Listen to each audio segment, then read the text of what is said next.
The New York director of the Animal Care Center stated this: they've never touched grass, walked on a leash, or met a stranger. They had never left the apartment, folks.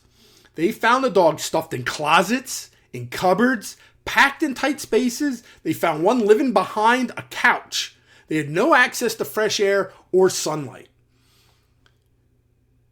Now, knowing how hyper these dogs are and how cramped that they're describing, I don't know how the apartment wasn't destroyed. I mean, it was destroyed in other ways.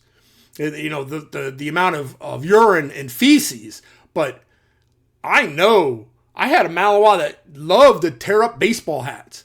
We had another Malinois at Groton that managed to get around through the cage and tore up the headrest of the police car. These guys they're so amped up, they have to do stuff, right? So I still don't understand how this apartment didn't get destroyed, right?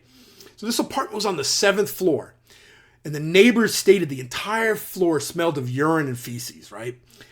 The owner, the person that owned that apartment, he was a bomb canine security officer at an airport. They never said what airport, but he was a bomb canine at an airport.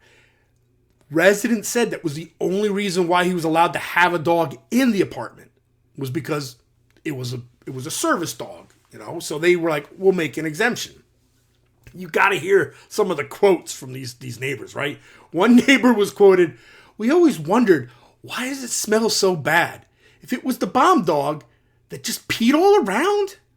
Another one said, "We all assumed that there were 2 or 3 dogs in there. We would never have imagined that they were that many. We never saw them." And another one says, "It always smells like that. I always hear them barking, and he always threw the poop out on the balcony."